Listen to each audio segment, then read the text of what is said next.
요즘 빨간 단풍 구경 많이 하러 다니시나요? 저는 빨간 고추 따느라고 바빴습니다. 음. 그런데 우리 남편이 허리가 많이 안 좋아가지고 제가 남편 목까지 다 따다 보니까 무리가 갔나 봐요. 그래서 요새 이 오른쪽 어깨가 아파가지고 침 맞으러 다니고 있어요. 그런데 며칠 전에 남편이 이러는 거예요. 내년에는 하우스에만 심을 게 아니라 바깥 밭에도 고추를 많이 심어볼까 이러는 거예요. 그래서 제가 뭐라고 대답했겠어요. 내를 죽이라. 예.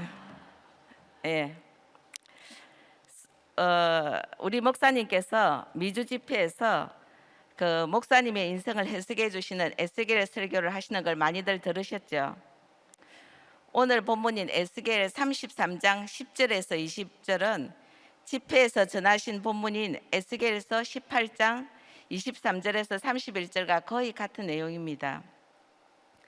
이스라엘이 심판을 받아 망한다면서 지금이라도 회개하고 돌아오라는 하나님의 말씀이 동일하게 반복이 됩니다.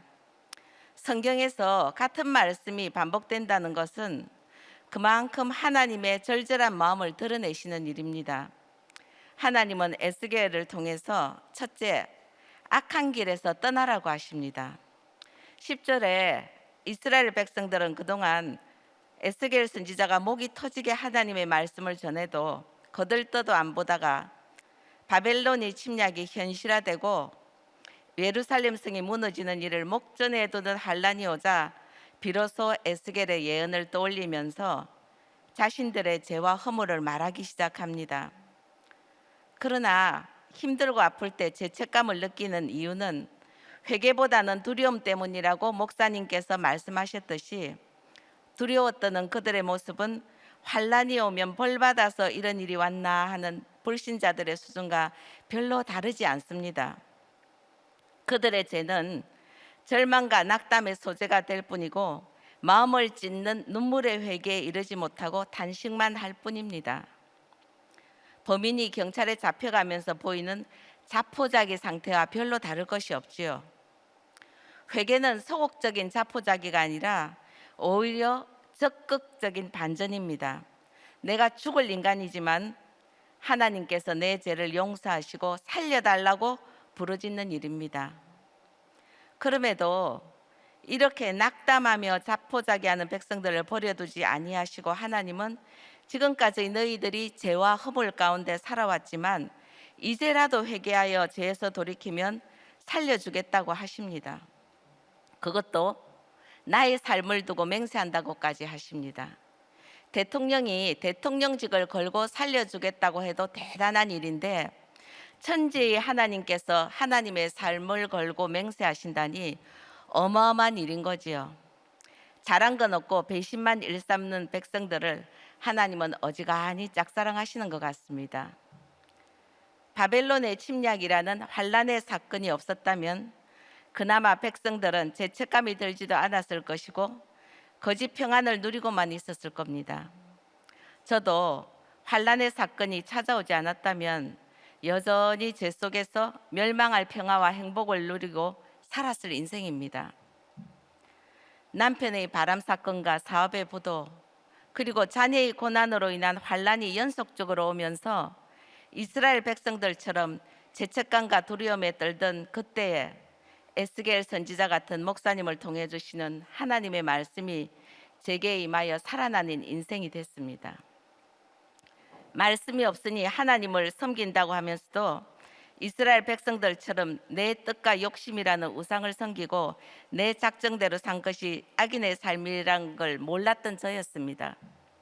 11절과 12절에 악인과 의인이라는 단어가 나오는데 각각 전혀 다른 사람이 아니라고 생각됩니다.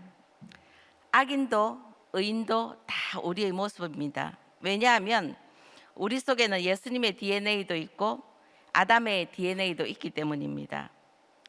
저는 불신자로 살다가 출산일을 며칠 앞두고 태아가 갑자기 죽는 사건으로 교회를 나가기 시작했고 구원받은 기쁨과 인생의 목적과 의미가 확실해진 것이 감사해서 신앙생활을 열심히 했습니다.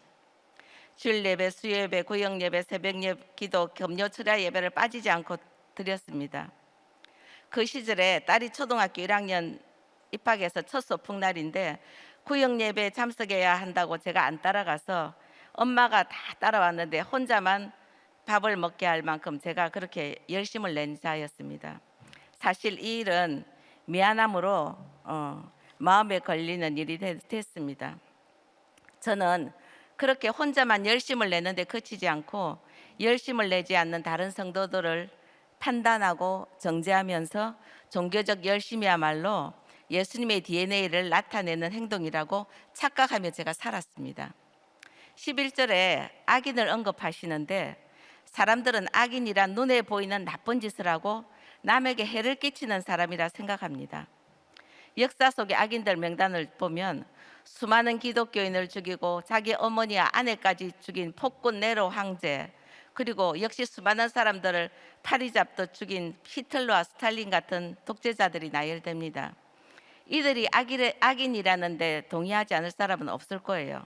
그런데 이들처럼 많은 사람을 죽이고 인류사를 바꾼 악인들인데도 아직 당대와 후대의 추앙을 받아 영웅 대접을 받는 사람들도 있습니다.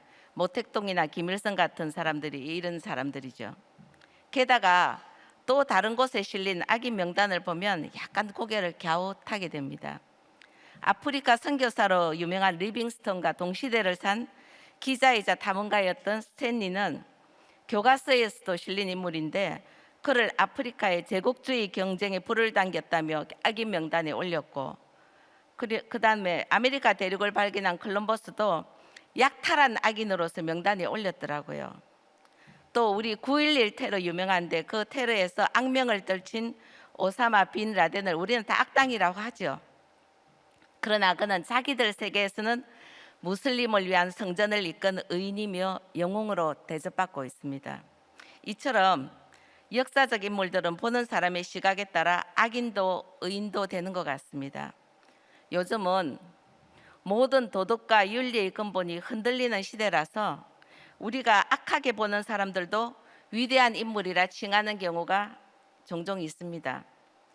아이들이 시청하는 교육방송에서 강의를 해 논란을 불러일으킨 주디스 버틀러 같은 인물도 이런 사람인데, 그녀는 세계 10대 철학자에 속하면서 버클리대 교수로 세계적으로 명성이 높은 사람이에요.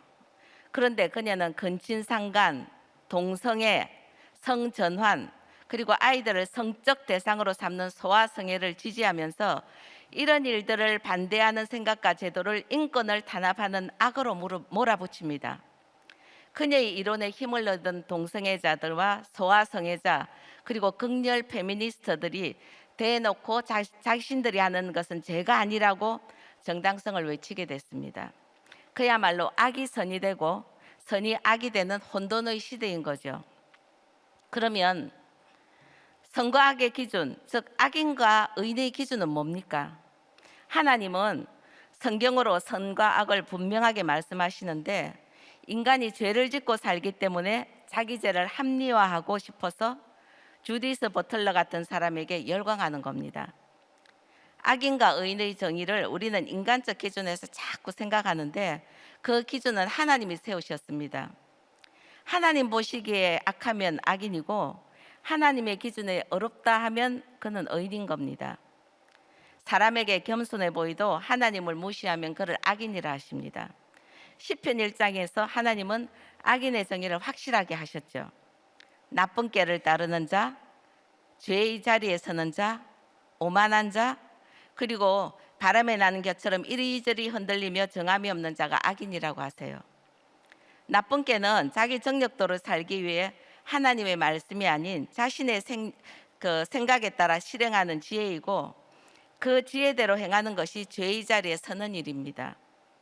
이렇게 말씀과 상관없이 사는 자가 오만한 자고 세상의 가치관에 따라 사니 변하는 세상의 풍조에 이리저리 흔들릴 수밖에 없고 늘 불안할 수밖에 없지요. 저도 세상에서 성공하고 싶었는데 돈보다는 명예에 더 가치를 두었기 때문에 교수나 작가가 되고 싶었어요. 그래서 대학에서 강의도 했고 방송도 나가고 칼럼도 썼습니다. 이런 제가 왜 악인이냐 하면 저는 구원과 거룩이 아닌 성공을 최고의 가치에 두었고 하나님은 내 성공을 도와준 결과로 영광을 받는 분으로 생각했기 때문입니다. 그러면서도 그것이 악한 것인지 몰랐어요. 성공이 목적이 되니까 나보다 더 성공한 사람들에 대해서는 시기가 났고, 내가 원하는 자리를 얻지 못하면 편안하지 못하고 불안했습니다.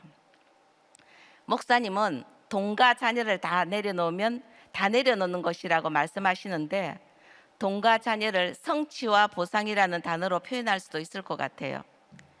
인생 최대의 목표인 성취를 못 이루고 보상을 받지 못하면 인생은 급 우울해지고 고통을 느끼게 됩니다. 내가 이만큼 열심히 했는데 원하는 돈과 행복과 성공의 성취를 못 이루면 실패감에 빠지게 되고, 정성으로 키운 자녀가 내 뜻대로 되지 않으면 보상을 못 받았다고 여기는 겁니다. 성취도 보상도 사실은 하나님의 뜻과 아무 관계가 없습니다. 그냥 내 욕심일 뿐이죠. 그 욕심을 얻기 위해 달려가는 것이 악인의 길이며 죄인의 자리입니다. 적용 질문 드리겠습니다. 나는 고난이 왔을 때 탄식하면서 절망합니까? 돌이켜 회개합니까? 한 번 더 할게요. 나는 고난이 왔을 때 탄식하면서 절망합니까? 돌이켜 회개합니까? 나는 성취와 보상을 받아 행복합니까? 못 받아서 슬퍼합니까? 나는 성취와 보상을 받아 행복합니까? 못 받아서 슬퍼합니까? 나는 남 보기에 선한 자이지만 하나님 보시기에 악한 자는 아닙니까? 나는 남 보기에 선한 자지만 하나님 보시기에 악한 자는 아닙니까? 두 번째로 생명의 율례를 지켜 행하라고 하십니다. 11절에서 하나님은 악을 행한 죄인인 백성들에게 그러나 심판이 아닌 구원의 말씀을 하십니다. 악인이 죽는 것을 기뻐하지 않는다고 하세요. 그럼 지금까지 행한 죄는 어찌합니까? 하는 이들에게 돌이키기만 하면, 즉 회개하고 그 죄에서 떠나면 과거를 묻지 않겠다고 하세요. 우리는 내게 죄를 지은 사람을 좀처럼 용서 못합니다. 그런데 하나님은 어떤 질 나쁜 죄라도 용서하시겠다고 하네요. 심지어는 하나님을 욕하고 저주한 사람, 예수 믿는 사람을 잡아 죽인 자까지도 용서하신다고 하십니다. 사람은 이런 용서 못하죠. 그래서 수많은 드라마와 영화의 주제가 심판과 복수입니다. 내게 죄 지은 자를 응징해서 고통을 주고 싶은 게 사람의 마음이죠. 원수를 사랑하라고 성경은 말씀하시지만 원수는커녕 작은 상처나 손해를 끼친 사람도 용서 못하는 우리입니다. 저는 시골에서 남편과 농사를 짓고 있습니다. 그런데 3년 전부터 옥수수를 심어서 익을 무렵만 되면 영락없이 멧돼지 떼들이 몰려와서 옥수수밭을 초토화시켜버리곤 했습니다. 그런데도 남편이 올해 또 옥수수를 심자고 해서 아이고, 멧돼지 좋은 노릇만 또 시키겠구나 싶었는데 아니나 다를까 옥수수를 딸 철이 되니까 어느 날 밤에 멧돼지들이 몰려와가지고 옥수수 하나 남기지 않고 다 먹어 치워버렸어요. 멧돼지는 옥수수나 고구마 같은 곡물을 가장 좋아하기에 평소에 찜 해놓은 밭을 올해도 잊지 않고 찾아주신 거지요. 추수 때만 되면 쳐들어와서 작물을 약탈해가는 미디안 군대 같은 그 멧돼지들이 우리에게는 악인이 아니지 악돈이죠. 악돈이 되었어요. 그래서 군청에 신고해서 총을 든 보수들이 와서 잠복하기도 했지만 남김없이 다 드시고 갔는데 뭘 또 오시겠어요, 그죠? 그래서 이런 멧돼지 얘기를 들은 분들 중에 멧돼지가 나올 무렵이 되면 밤에 지키는 게 어떠냐고 그러시더라고요. 근데 이분들이 멧돼지를 강아지처럼 귀여운 동물로 착각하시는 것 같아요. 저는 멧돼지 부부가 제 앞을 가로지르는 것을 본 적이 있는데 300kg가 될 것 같은 거대한 그 산더미 같은 멧돼지 부부가 슉슉 대면서 막 총알처럼 달리는 걸 보면서 내가 지금 차 안에 있는 것이 얼마나 다행인가 싶었습니다. 그런데 이런 캄캄한 밤에 이런 정말 옥수수 밭에서 멧돼지 패밀리와 마주치면 어떻게 될까요? 그때 제가 막 고마해라 많이 묻다 아이가 이러면 멧돼지가 천억 개는 돼야지 꼴랑 1,000개 심어 놓고 일하나 더러워서 그냥 갈란다 이러겠습니까? 예. 그래서 어쨌거나 전에는 멧돼지를 싫어하거나 미워할 일이 없었는데 이제 멧돼지가 우리의 미움의 대상이 됐습니다. 성경에 멧돼지를 용서하라거나 사랑하라는 말씀이 없어서 다행이에요. 그런데 우리가 멧돼지에게 이를 막 갈아도 생각해보면 멧돼지는 하나님 보시기에는 악을 행한 게 아니라 그냥 본능에 따라 맛있는 식사를 했을 뿐입니다.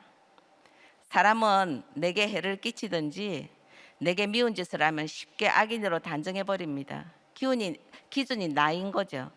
그래서 평생 내게 악하게 굴던 자가 나중에 복음 듣고 돌이켜서 회개하여 구원받았다면 왠지 약간 억울하고 불공평하다는 생각이 들 수도 있어요. 사람들을 참혹하게 살해하고 인육까지 먹은 지존파 일당이 사형 선고 받은 다음에 전도받고 회개해서 정말 편안한 모습으로 사형대에 올랐다는 소식을 듣고 사람들이 당혹해 하더라고요. 그런데 사람도 안 죽인 의인인 내가 실은 살인한 자보다 더 나을 게 없는 악인이라고 하나님은 말씀하십니다. 내가 의롭다고 여기며 행한 모든 선한 것 같은 행위가 알고 보면 다 악이라는 겁니다. 우리가 악이라고 여기는 거짓말, 도둑질, 살인, 간음, 각종 중독 같은 것들만 죄가 아니라는 거죠. 12절에서 의인이 범죄하는 날에는 그 의로 말미암아 살지 못한다고 하시는 것이 이런 말씀이라 생각됩니다. 의인이 범죄한다는 것은 착한 사람이 갑자기 강도짓을 한다거나 이런 얘기가 아니죠. 우리 속에는 뿌리 깊은 교만이 있어서 조금만 괜찮은 일을 해도 자신을 의롭게 여기는 게 있어요. 선의 근거와 주체가 나라고 여기는 그 생각 자체가 악한 것이라는 것을 깨닫기가 어렵습니다. 물론 저도 그런 사람이에요. 조금만 좋은 일을 해도 내가 원래 그런 사람인 양 우쭐해져서 안 좋은 행동을 하는 사람을 향해 바로 정죄하는 마음과 비난의 말이 나옵니다. 하나님은 이렇게 자기 의로 사는 사람이 행한 일을 악으로 보시고 구원받지 못한다고 하세요. 왜냐하면 내가 죄인이라는 의식이 없이 행한 선한 일의 주체가 하나님이 아니라 나이기 때문입니다. 우리 속에는 선한 것이 없고 모든 선함은 하나님으로부터 나옵니다.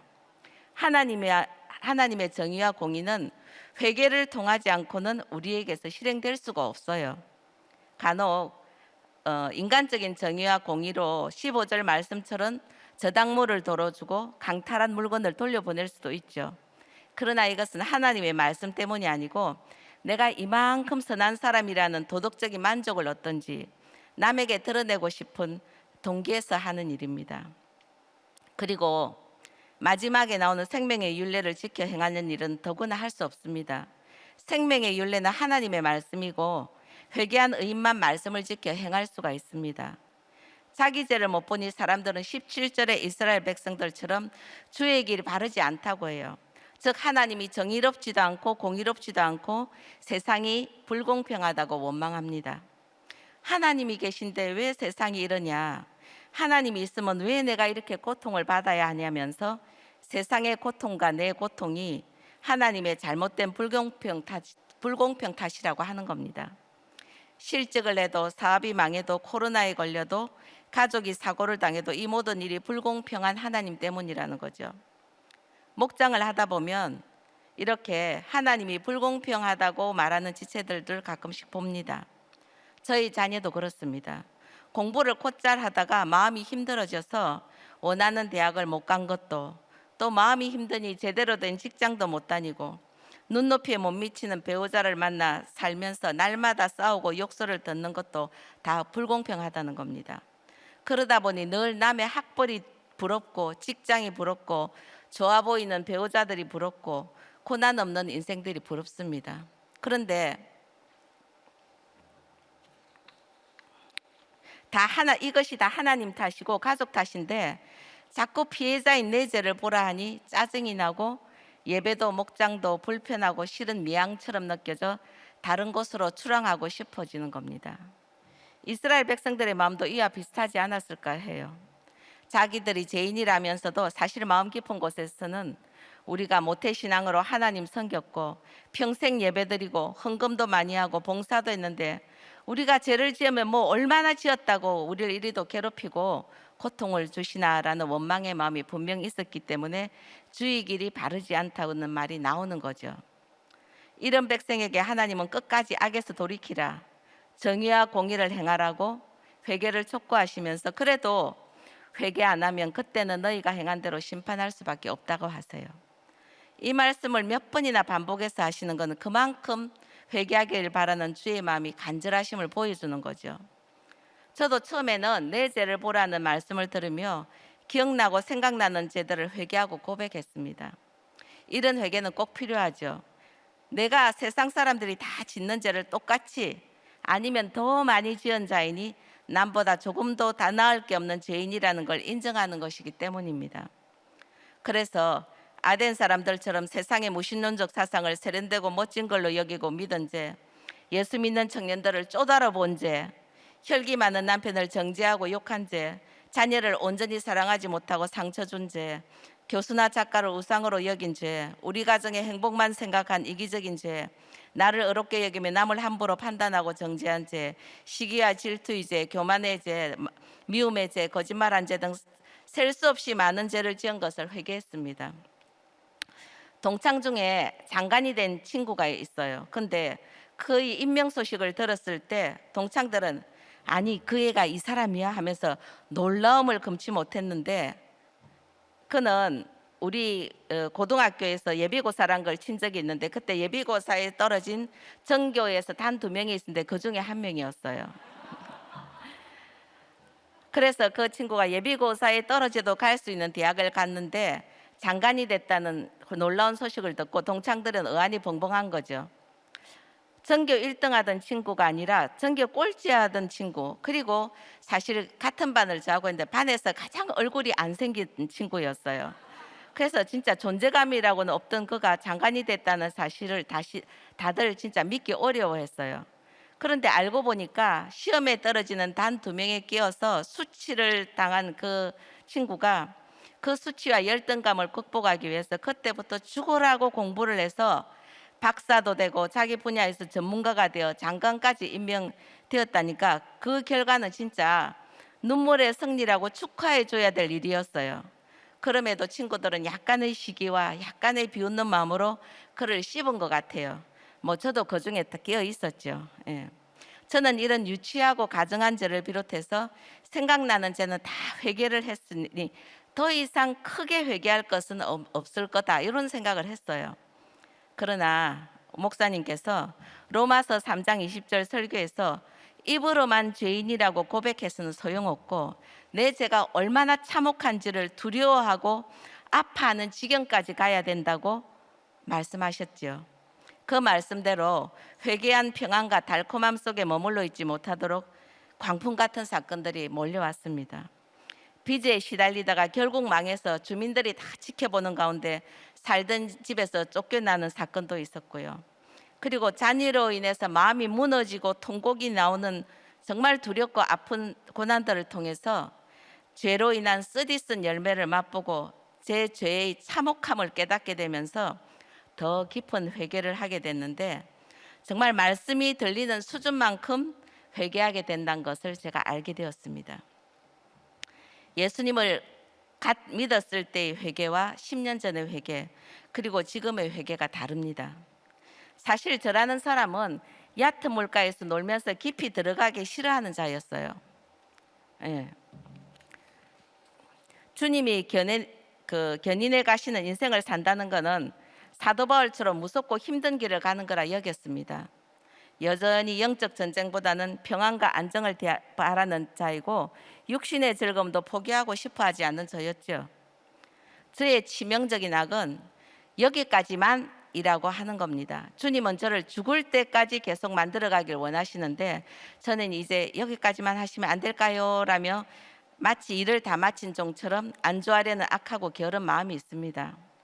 왜냐하면 죽기까지 저를 만들어 가시는 주님의 손길에 저를 맡기는 일은 고통을 동반하는 일이기 때문에 고통을 피하고 싶은 마음이 제게 있는 거죠. 주님은 그러나 우리가 받아들이든 싫어하든 우리를 계속 자르고 깎고 문지르며 만들어 가시는 분입니다. 그래서 일평생 사건과 고난은 우리에게 올 수밖에 없어요. 우리 부부는 시골에서 블루베리와 사과나무를 키우는데 어떤 나무든 심으면 5년은 돼야 열매를 맺습니다. 그 전에 열리는 열매들은 다 솎아줘야 5년째부터 제대로 된 열매가 열리는 거죠. 또 매년마다 가지치기 해야 되는데 가지가 많으면 자잘한 열매만 많이 열려 쓸모가 없기 때문에 좋은 가지 몇 개만 남기고 다 잘라내야 합니다. 하나님도 우리가 성숙해질 때까지 가지치기를 늘 하시고 필요 없는 열매들을 솎아주세요. 세상으로 뻗어 있는 가지를 치시지 않으면 우리가 좋은 열매 맺을 수 없기 때문이죠. 그런데 가지치기 당하는 우리는 이게 아파요. 그래서 탄식하고 원망도 하고 울기도 하죠. 아파도 가지치기를 감당해야 주님이 원하시는 나무가 될 수 있고, 아까워도 열매들을 과감하게 따서 버려야 성령의 열매를 맺을 수 있습니다. 수십 개의 가지가 아니라 다만 몇 개의 중요한 가지만 있으면 됩니다. 저도 고난의 사건들로 가지치기 당할 땐 많이 아팠는데 몇 개만의 가지로 심플 앤 딥의 삶을 살아보니 수많은 가지가 있으면 삶이 복잡하고 문제도 많이 생겨 본질에 충실한 삶을 살 수 없다는 걸 알게 됐습니다. 많은 가지는 욕심으로 만들어내는 것들이고 이런 것들을 쳐내지 않으면 늘 걱정, 근심, 좌절에 빠져 시달릴 수밖에 없어요. 주님의 가지치기 작업으로 저희 남편은 사업이 부도나서 집도 공장도 다 잃고 시골 와서 농사 짓고 살게 됐고, 저도 자아 실현을 위해 매달렸던 이른바 지적인 직업에서 떠나서 여자 농부가 됐습니다. 또 자녀 고난으로 자녀에 대한 욕심과 기대도 다 솎아내 주셨어요. 주님은 우리 부부에게 제대로 된 열매를 맺게 하시려고 이런 작업을 하신 거죠. 고난의 사건들을 연속적으로 겪으면서 저는 비로소 제가 뿌리 깊은 재성이 있기에 죽기 전까지 영적인 통증, 육적인 고통이 끝나지 않는 인생을 살아야 된다는 것을 인정하게 됐습니다. 마르틴 루터는 가장 큰 우상은 안심이라고 했어요. 우리가 안심하는 순간 우리 삶은 정체되고 다른 사람들과의 사이에 벽을 쌓게 된다는 거죠. 이걸 우리 목사님은 아주 쉽게 설명하시는데 허벅지를 꼬집어도 눈물이 안 나오는 상태라고 쉽게 설명해 주셨어요. 저도 안심하고 사는 인생을 바라고 바랬죠. 부자가 안 돼도 좋으니 물질도 안심할 정도로만 있고 가정에 불화가 없이 안심할 수 있는 평화 속에서 살기 바랬죠. 건강도 안심, 인간관계도 안심, 그저 모든 환경이 안심할 수 있는 삶이길 바랬습니다. 그런데 제가 안심하고 살게 되면 그때부터 이웃과 지체들의 눈물과 고통스러운 삶에 무관심해지고 그 비명과 고통을 차단하고 싶어서 절로 벽을 쌓게 됩니다. 나만의 평안, 나만의 행복의 캡슐 속에서 사는 인생은 하나님 보시기에 딱하고 악한 인생이죠. 그래서 안심하지 못하도록 주님은 늘 우리에게 사건과 고난을 허락하시는 거죠. 이렇게 주님이 주시는 성령의 소동은 우리의 우상을 깨뜨려 줍니다. 그래서 제게는 무너질 듯 위태로운 벼랑 위에 서 있는 자녀의 가정을 주셨고, 또 가끔 옆에서 잡아먹을 듯한 표정과 물어뜯는 듯한 말투로 성질내주는 남편의 혈기로 싱싱하게 살아있는 환경을 주셨습니다. 저기 앉아 있어요. 예. 적용 질문 드릴게요. 내가 안심하는 순간 벽을 쌓게 된다는 것을 인정합니까? 내가 안심하는 순간 벽을 쌓게 된다는 걸 인정합니까? 잘라내야 할 나의 가지들은 어떤 것입니까? 잘라내야 할 나의 가지들은 어떤 것입니까? 나는 회개한 악인입니까? 악을 행하는 의인입니까? 나는 회개한 악인입니까? 악을 행하는 의인입니까? 세 번째로는 정의와 공의대로 행하라고 하십니다. 12절과 18절에서 하나님은 의인이 범죄하는 날에는 그 의와 공의가 그를 구원치 못하리라고 하십니다. 본문에 자주 나오는 의와 정의 그리고 공의는 어떻게 다른가 하면, 의는 사적이고 개인적인 덕목이며 정의는 공적이고 사회적인 덕목이죠. 그리고 또 공의는 공적이면서도 법적인 덕목입니다. 그래서 의인이 행한 의와 공의가 그를 구원하지 못한다는 것은 그가 개인적인 덕목이 있는 훌륭한 사람이면서 공적이고 법적인 원칙과 질서를 지키는 모범 시민이라도 그것이 절대 구원의 조건이 되지 못한다는 겁니다. 의인이 그 공의를 스스로 믿고 죄악을 행하면 그 죄로 인해 죽으리라고 하십니다. 나는 어렵게 산 사람이야 하면서 스스로의 어려움을 믿으며 산다는 자체가 하나님 앞에 죄입니다. 반면 악한 자라도 돌이켜 죄에서 떠나 잘못한 일들을 회개하고 구원에 합당한 구체적 적용을 하면 살려준다고 하세요. 그래서 의와 정의와 공의는 거창한 일을 하는 게 아니라 주 앞에서 나의 죄를 회개함으로 돌이키고 말씀을 따라 살아간다면 하나님은 그걸 의와 정의와 공의로 봐주신다고 우리 목사님께서 말씀하셨죠. 저당물을 덜어주고 탈취물을 돌려주고 말씀을 지켜 행하는 일은 회개의 자연스러운 결과이지 그 행위가 먼저가 아니죠. 또 회개한 의인이라도 얼마든지 다시 죄를 지을 수가 있습니다. 그래서 날마다의 회개, 날마다 목장에서의 죄의 나눔이 필요한 겁니다. 저의 신앙 수준은 아직도 형편없지만 예전에는 저희 성취와 평안 그리고 가족의 행복이라는 좁은 울타리 안에서만 묶여 있어서 더욱 형편없었습니다. 그러니 사람을 판단하는 건 저를 힘들게 하는가 아닌가가 기준이어서 저를 힘들게 하는 남편의 혈기와 이기주의를 제가 좀 미워했어요. 화낼 일이 아닌데도 화내는 남편의 행동이 저의 평안을 깨고 분노를 일깨울 때마다 제가 맞서서 싸우지는 않았지만은 그 비인격적 행태를 무시하고 속으로 욕을 하면서 살았습니다. 그런데 말씀으로 제가 날마다 보이니까 이제 남편의 혈기가 예전처럼 저를 크게 흔들지 못해요. 화를 내도 저희 평안이 깨지지가 않고 짜증을 부려도 제 마음이 그걸 잘 넘어가는 게 있습니다. 젊을 때는 남편이 혈기를 부리며 막 울고불고 했는데 이제는 그게 울고불고 할 만큼 심각하고 억울한 일이 아니라는 것을 깨닫게 된 겁니다. 그러다 보니 부부싸움 하는 지체들의 하소연을 들으면서 그 싸움을 중재해 줄 만한 여유도 생긴 것 같아요. 저희 농장을 이제 찾는 분들이 있는데 처음부터 이렇게 잘된 정돈된 상태였구나 이렇게 생각하는 분들이 있는데 처음 우리가 우리 사는 곳에 왔을 때는 진짜 잡초가 엄청 우거진 황무지였어요. 우리는 씨앗의 비유를 들으며 길가와 돌밭 그리고 가시밭 옥토라는 땅이 정해진 상태라 생각하는 것이 있죠. 길가는 늘 길가고 돌밭은 늘 돌밭이고 가시밭은 늘 가시밭이라 여기는 겁니다. 그런데 황무지를 개간해 보니까 그게 아니었어요. 사람 키보다 높게 자란 잡초들을 뽑고 자르며 제거한 후에 보니 돌이 너무 많은 거예요. 그래서 그 돌들을 주워서 버리는 일도 또 한참 걸렸어요. 아마 그때 준 돌들로 쌓았으면 오두막 정도는 지을 수 있는 돌이 나은 것 같아요. 거기서 끝나는 게 아니죠. 오랫동안 굳어서 딱딱하게 된 땅을 갈아엎어야 하는 일을 또 해야 됩니다. 그러니 가시덤불이었던 땅이 돌밭이 되고 그 돌밭이 또 옥토가 되는데 몇 달이 걸렸습니다. 같은 땅인데 사람의 손길이 가니 결국에는 좋은 밭이 되고 지금 나무와 채소들이 자라는 옥토가 됐죠. 지금 그래서 길가밭 같은 사람이라고 돌밭 같은 인간이라고 가시밭 같은 상태라고 늘 그 상태로 사는 게 아니라는 거죠. 우리의 농부 되신 주님께서 손대기 시작하시면 풀 뽑고 돌 치우는 작업을 통해 어떤 사람도 끝내는 옥토로 만들어 가십니다. 그 농사의 가장 어려운 문제는 풀인데요. 특히 여름철 되면 돌았으면 풀이 자란다고 할 정도로 엄청난 속도로 자랍니다. 그래서 좀 쉽게 농사 짓고 싶은 사람들은 제초제를 뿌립니다. 그러면 풀이 안 자라서 맑은 땅이 돼서 풀 때문에 골치 썩을 일도 없어요. 그런데 이렇게 키운 농작물에는 제초제의 독성이 스며들어서 보기에는 멀쩡해도 몸에 뭐가 좋겠어요, 그죠? 제초제는 한 번 뿌리면 독성이 7년을 가기 때문에 정말 독한 약이에요. 길 가다가 풀 없이 깨끗한 밭을 보면 제초제 듬뿍 뿌렸구나 이렇게 생각을 하게 됩니다.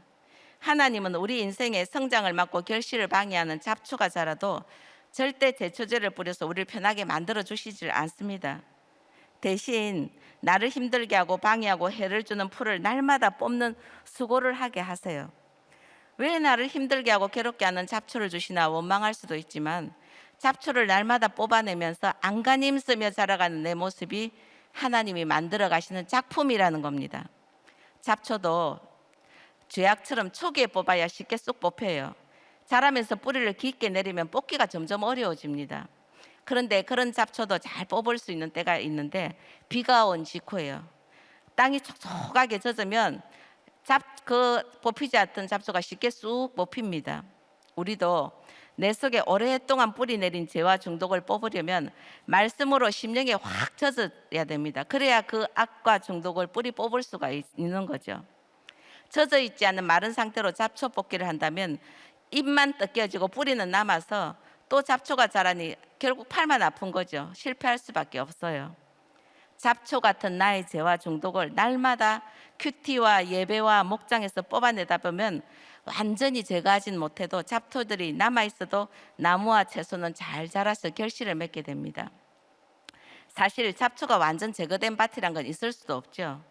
그래서 오늘만 아니라 내일도 모레도 잡초를 뽑아야 하는 것이 우리의 일입니다. 한번 왕창 다 뽑았다고 그 후로 내버려두면 다시 풀이 무성해져서 옥토도 황무지가 되듯이 한번 회개하고 적용했다고 그 후로 내버려두면 정말 날마다 풀이 자라나서 죄가 자라나서 우리의 마음밭도 악하게 되는 거죠. 이처럼 의인이 악하게 되는 것도 사실은 잠시 잠깐입니다.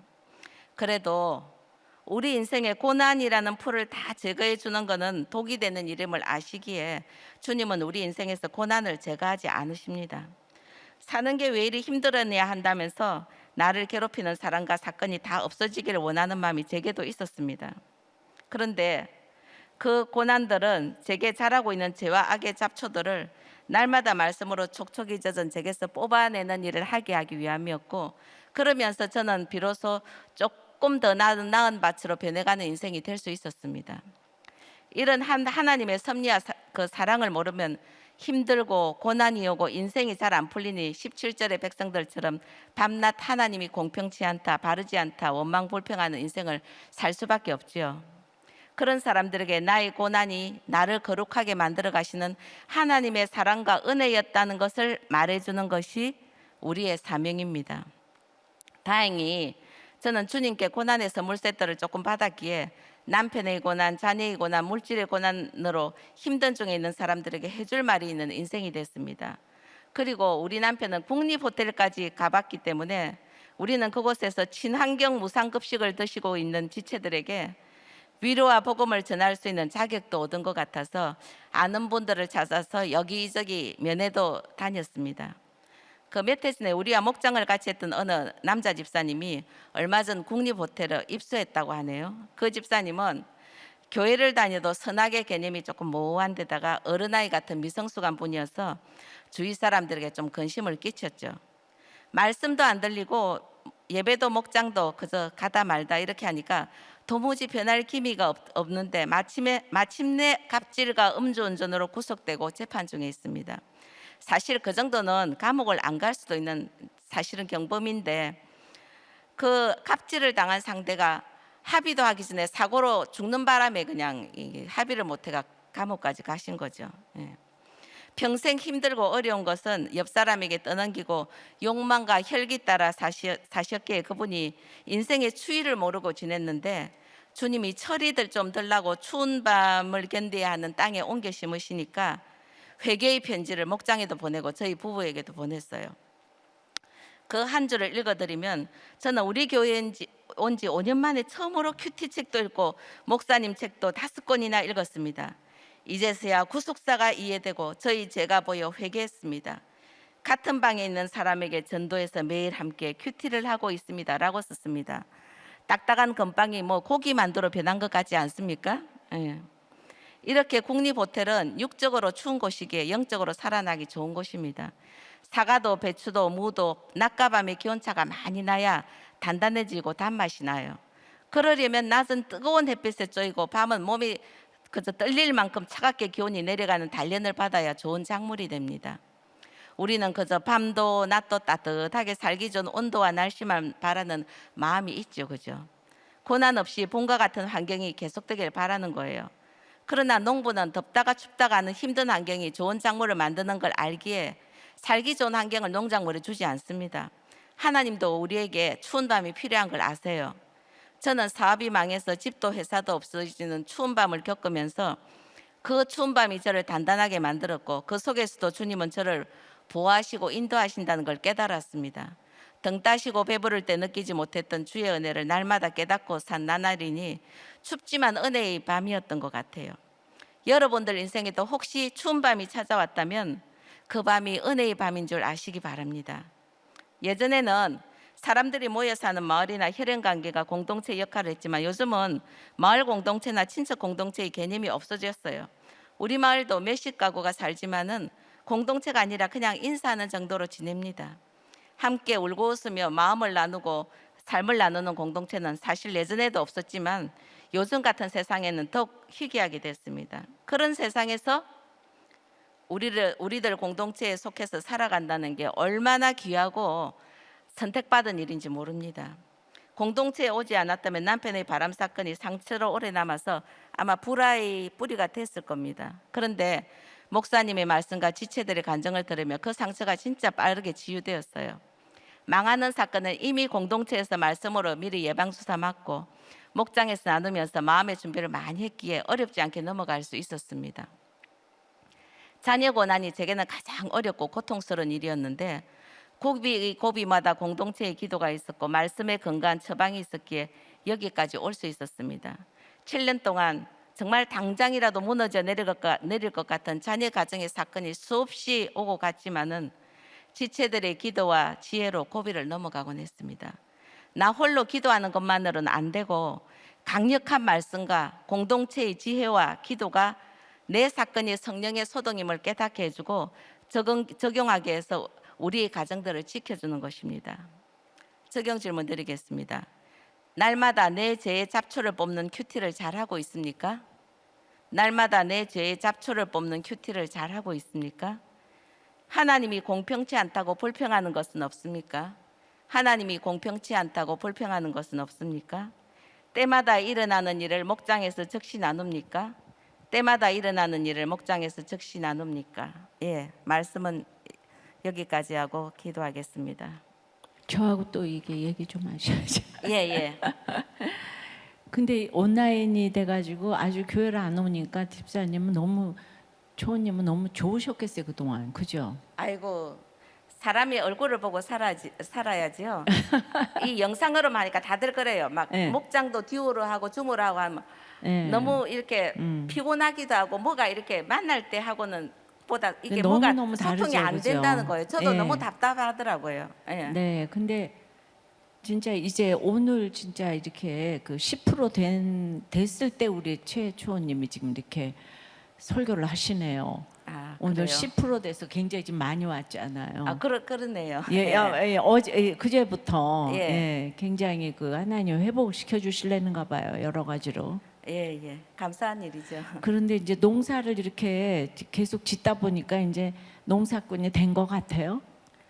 그렇죠. 뭐 한 10년 넘게 지었으니까요. 이제는 네. 뭐 조금 뭐 아는 것도 좀 많이 생기게 되고 또 예. 몸도 이제 일에 좀 익숙해져서 네. 그냥 이렇게 일도 글쎄 뭐 나는 하게 이 됐죠. 농사 조금 짓다가 이제 안 해야지라고 계속 생각하셨을 텐데 사실은 뭐 아니 조금 짓다 안 해야 되지라고 생각할 수는 없죠. 왜냐하면 우리 남편이 살아 있는 한 농사를 지어야 되니까.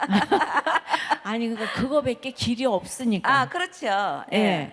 딴 데 뭐 길이 있었으면은 예, 예. 거기 안 사셨을 텐데. 예, 올리 거기일 뿐입니다. 네. 그런데 진짜 그게 블루베리나 이런 게 돈이 돼요 좀? 글쎄 돈이 많이 된다고는 할 수가 없고요. 예. 그래도 그 돈 벌려고 하면 농사를 짓지 말고 다른 일 하는 게 나아요. 근데 네. 농사 지으면서 우리가 굉장히 영육간에 건강해지는 게 있더라고요. 그게 네. 이제 그게 소득이라면 소득이죠. 그게 제일 큰 소득이겠죠. 뭐 예, 예. 나이 들어가지고 건강한 게 최고잖아요. 예. 그리고 우리 남편 친구들도 우리 남편을 지금은 부러워합니다. 다들 이제 퇴직하고 백수가 돼가 할 일이 없어가지고. 예. 예. 맞아요. 예. 예.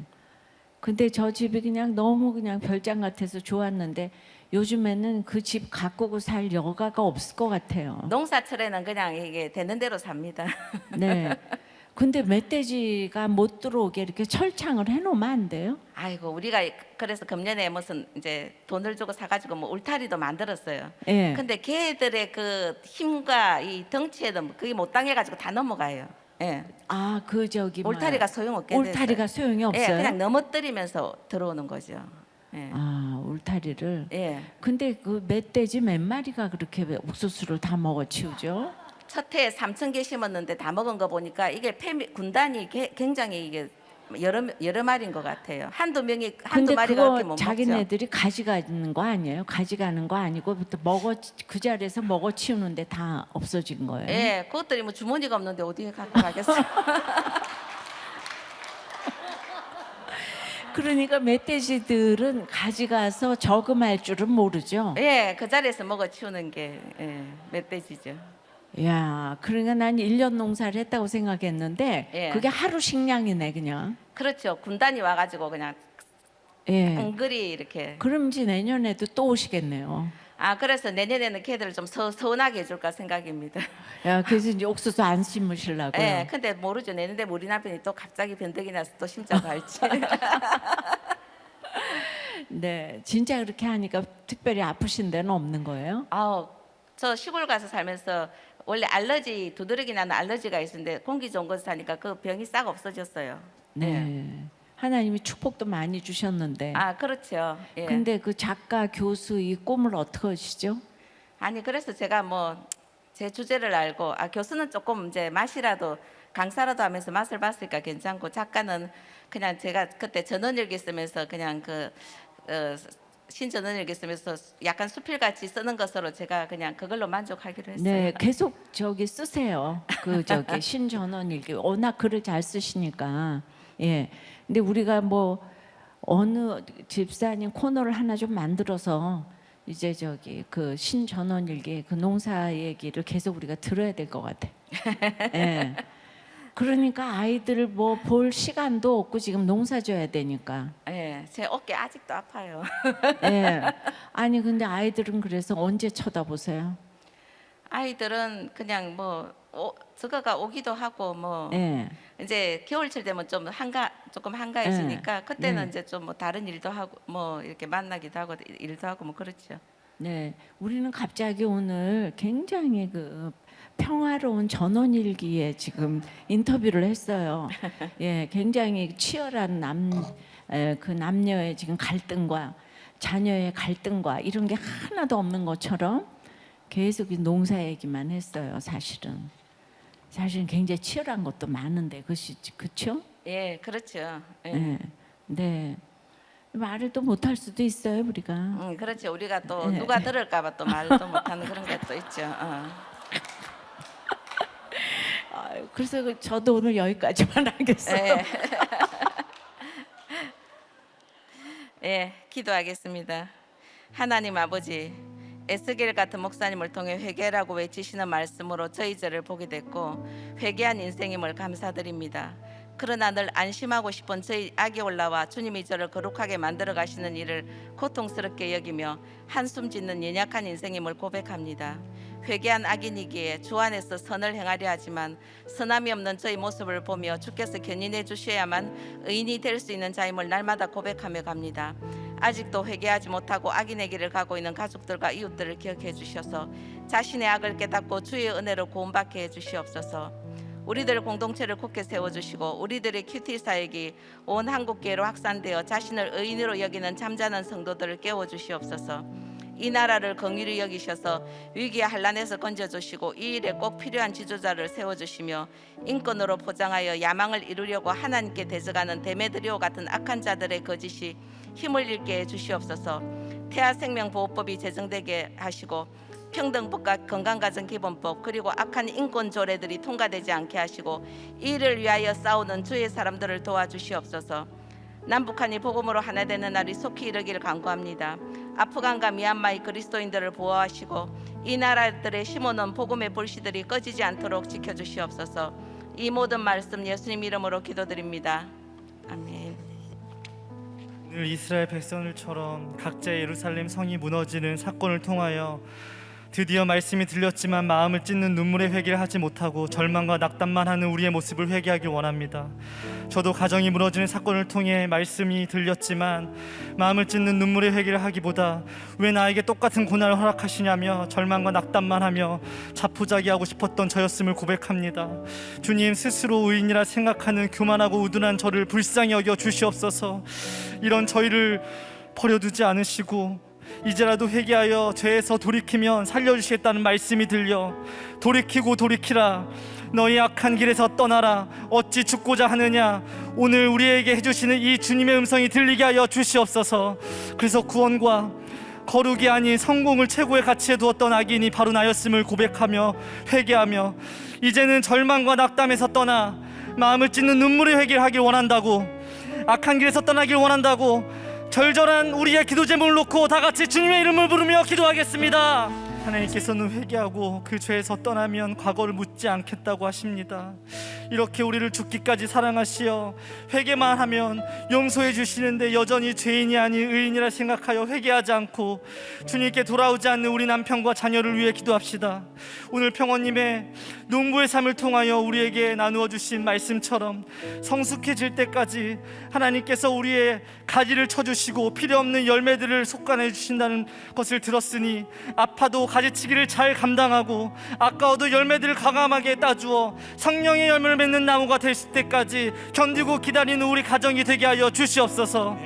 고난의 사건들을 연속으로 겪으며 비로소 뿌리 깊은 죄성이 깨달아져 죽기까지 영적인 통증과 육적인 고통이 끝나지 않는 인생을 살아야 함을 인정하게 되었다고 하십니다. 주님, 우리의 힘으로는 용기가 나지 않아 이러한 고백을 할 수 없으나 평원님의 이 고백이 나의 고백이 되게 하여 달라고, 이 시간 그래서 우리 남편과 자녀들을 만나달라고, 용서해달라고, 성숙해질 때까지 가지치기를 잘 감당하게 해달라고, 도와달라고 주님의 이름을 부르며 기도하겠습니다. 의인이 돌이켜 그 공회에서 떠나 죄악을 범하면 죽을 것이고 악인이 돌이켜 그 악에서 떠나 정의와 공의대로 행하면 그로 말미암아 살려주신다고 하십니다. 주님, 하나님의 말씀으로 세워진 이 나라가 하나님의 가르침을 구하지 않고 악한 법들을 내놓고 있습니다. 악한 세대에서 사는 우리이지만 하나님 믿는 우리가 소리내어 악을 악이라고 이야기할 수 있는 용기를 허락하여 주셔서 나라의 근간을 뒤흔드는 평등법과 건강가정기부법 개정안이 통과되지 않게 하시고 태아 생명보호법이 제정될 수 있도록 악에서 떠나 정의와 공의대로 행하여 우리나라를 살려달라고 기도합시다. 또한 현재 진행되고 있는 우리 교회 모든 양육과 다음 주에 있는 모유탕 큐티 목회 세미나를 위해 세계 곳곳에서 말씀을 전하시는 선교사님들을 위해 다 같이 주님의 이름을 부르며 기도하겠습니다. 정의와 공의의 하나님 아버지, 오늘도 말씀으로 임하여 가르쳐 주시니 감사합니다. 수많은 소동으로 악한 길에서 떠나라고 말씀해 주시지만 부모 탓, 아내 탓만 하며 절망과 낙담만 반복했음을 고백합니다. 날마다 말씀을 듣고 죄인이라 말하면서도 나의 생각과 입술에서는 여전히 죄인의 고백이 아닌 의인의 고백만 했던 교만하고 우둔한 저를 용서하여 주시옵소서. 이렇게 목사가 되어도 변하지 않는 저이지만 그럼에도 불구하고 죽기까지 사랑하시어 돌이키고 돌이키라. 너의 악한 길에서 떠나라. 어찌 죽고자 하느냐. 오늘도 눈물로 나를 설득해 주시는 성령님의 음성을 내가 듣사오니 십자가 지고 싶지 않은 나의 악한 길에서 떠나 회개함으로 죽어지고 썩어지고 미랄이 되게 하여 주셔서 나에게 온 소동이 성령의 소동이 되게 하여 주시옵소서. 오늘 평원님의 농부의 삶을 통하여 우리에게 나누어 주신 말씀을 들었습니다. 황무지를 개간하기 위해 무성한 잡초를 뽑고 많은 무거운 돌을 주워 버려야 하고 오랫동안 굳어서 딱딱하게 된 땅을 갈아엎어야 가시덤불이었던 땅이 편하여 결국 좋은 밭이 되어 나무와 채소들이 자라는 옥토가 된다고 합니다. 오랜 시간이 걸려 힘들고 어렵겠지만 나를 힘들게 하고 방해하는 악을 뽑고 무겁고 무가치한 내 생각을 버리며 굳어서 딱딱한 나의 가치관을 날마다 갈아엎을 수 있도록 우리에게 힘을 붙들어 주시옵소서. 그래서 성령의 열매를 맺는 나무로 자라 사람을 살리는 약재로가 되게 하여 주시옵소서. 주님, 특별히 이 나라와 민족을 위해 기도하오니 평등법과 건강가정교육법이 통과되지 않게 하시고 태아 생명보호법이 속히 제정될 수 있도록 인도하여 주시옵소서.